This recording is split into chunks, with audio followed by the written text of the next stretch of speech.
So we started. Yes. So hi everyone, I'm Craig. And hi, I'm Mandy Hickson, and this is my base career spotlight interview.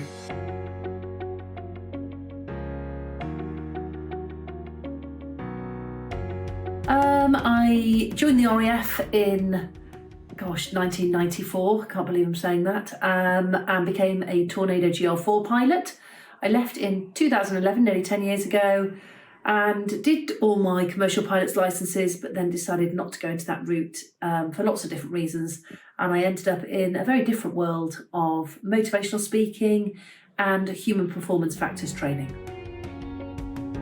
Well, this wasn't a natural choice for me, I have to say. So I find school a bit of a struggle, and I didn't do very well academically. So it took me a bit of a long time to get into aviation. And what happened was in 1982, if anyone remembers what happened in the UK, but we went to the Falklands and there was a war on there. And I was travelling around with my friend at that time, and I just saw the pictures of the Falklands War. In particular, I saw the helicopters picking and rescuing people out of the waters and burning ships. And I thought that looked like a really interesting career. So I came back from America, went to the careers office in Southampton, and I tried to join as an air crewman. But unfortunately, you couldn't join direct as air crewman. And I had just about had enough qualifications to join as a pilot or an observer. And at that point, I applied to be an observer only, which is a navigator. And I went for the various tests, which were big and hill. And very luckily, I had stronger scores and stronger tendencies and aptitude, became a pilot. So where I got started, I was very lucky, very fortunate to get a career and a start as a pilot in the Royal Navy. So it was actually my last flying day in the Air Force, and oh my gosh, it was the most incredible day. So a friend of mine who I was on 2 squadron with at RAF Mara and Flying Tornadoes ended up being the manager of the Red Arrows. And just as I was coming up to leave, I just gave him a call, said, don't suppose I could just come flying with you for the day? And he said, yeah, why not?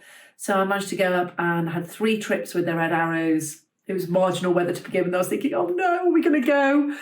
And we did, we got 3 trips in, and my last trip was with Synchro Pair, and it was really funny because you'd think you'd have a really good G tolerance up to now. And I remember, I said, oh, is there no G suit that you get? And they said, no, the back seater in the Hawk in the Red Arrows doesn't have a G suit. I thought this could be interesting. So we're going towards that merge, the very famous merge of the Synchro Pair. And as he rolls, and then they did this huge pull, he pulled so much G-force and nearly greyed out. And I thought, typical. I've never gone unconscious whilst flying, and yet here I am on my very last flying day. I might actually grey out and, in fact, get into G-lock, but fortunately managed to fight it. But it was such a brilliant day, and they are such professionals, and I loved it. Okay, well, that's an easy one for me, I have to say. So early on, I explained I joined the Royal Navy, and that's where my flying came from. And one of the units I was attached to was a unit called Fixed Wing Standards, which was based at Yeovilton. And we're very fortunate, got to fly loads of different aircraft types, sometimes 2 or 3 or maybe 4 a day, different aircraft types. And the day which was most special to me is I was working with a good friend and good colleague of mine, and we had this opportunity, or one of us had this opportunity to fly the Spitfire. Now, this guy who I worked with, he was a friend, he was a colleague, and he did loads for me during the Navy, and he got loads of courses, loads of careers, and I owed him. And we were sitting in the office just chatting, and he said, look, it's going to be you or me, and how do you want to play it? And I thought about it, and I said to him, so look, Chris, you know, you've done so much for me, you take it. It mean more to you to go and fly the Spitfire than it would to me. And he asked me, he said, are you sure? I said, yeah, absolutely. There was no question in my mind.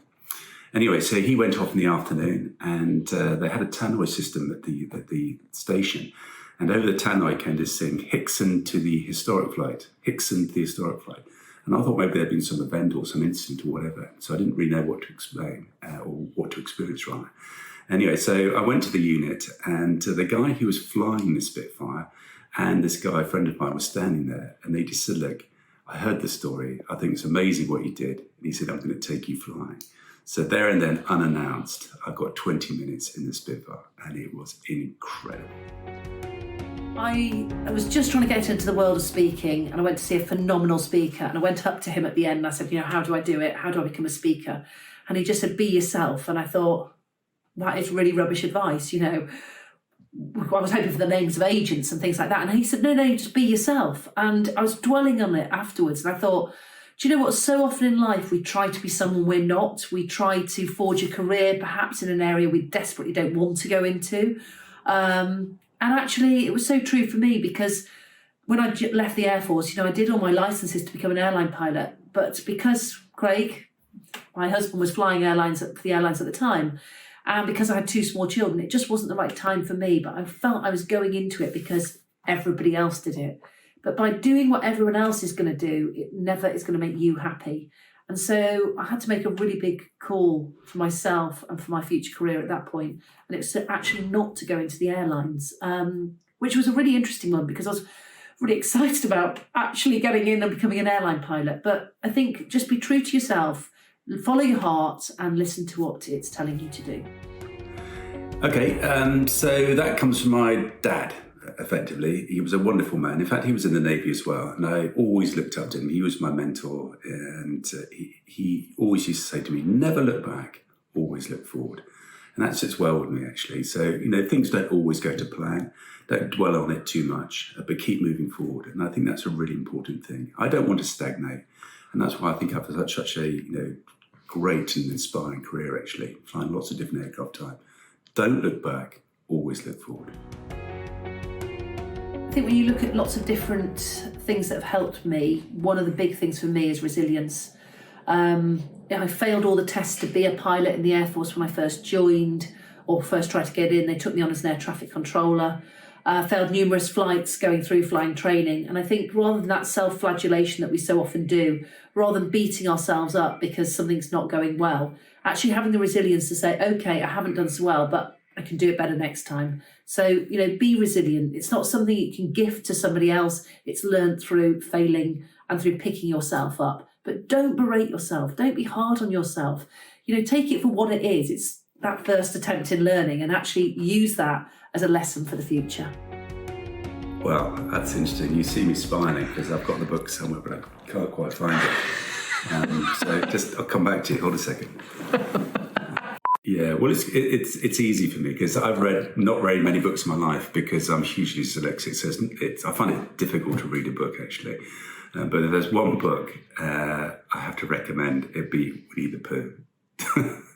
It'd be this one here. I don't know if you can see it. An officer, not a gentleman. And the reason why this is so good and so special is because my wife wrote it. I'm very proud of her. It's a great read, actually. It's got great reviews. So, yeah, if there's one book I'd recommend, this one. It's in paperback. You can get it on Amazon. Have a look and see what you think. And put in some reviews if you think if you've enjoyed the read. Officer, not a gentleman. I'm very lucky and I have got lots of role models in life. One is very close to me, who's filming, and so I better say his name. But no, Craigie, my husband, is a real role model. Quite right. Actually, he is pretty determined, severely dyslexic, lots of knockbacks, and he's realised that he could only get to where he got through grit and determination, and he's got it in the bucket load. But somebody else that was a role model before I actually met Craig was my big sister. And Sarah wanted to be a doctor when we were at school, and she didn't get predicted grades high enough. And so school basically told her that she was not going to become a doctor and she would become a nurse.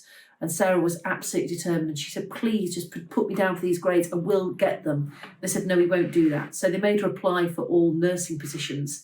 Anyway, she worked from the February, every hour God sent. And I felt so guilty because I was doing my GCSEs that actually I ended up joining her. And she got all of her exams and she ended up becoming a doctor. And then she decided that, she wanted at some point to become a consultant. But again, it was never going to be an easy route. She was already a GP. So she decided to go a very long-winded route to get to it. And she's currently medical director of hospice. And I could not be more proud because Sarah's been a slow burner. And sometimes you only get to the positions that you want to through blooming hard work and through, never giving up. It'd be something like happy with that. So the reason it's come with that, it's, I do feel blessed, I have to say. Everyone has their troubles and everyone has their difficulties in life, and particularly aviation. It's not always straightforward.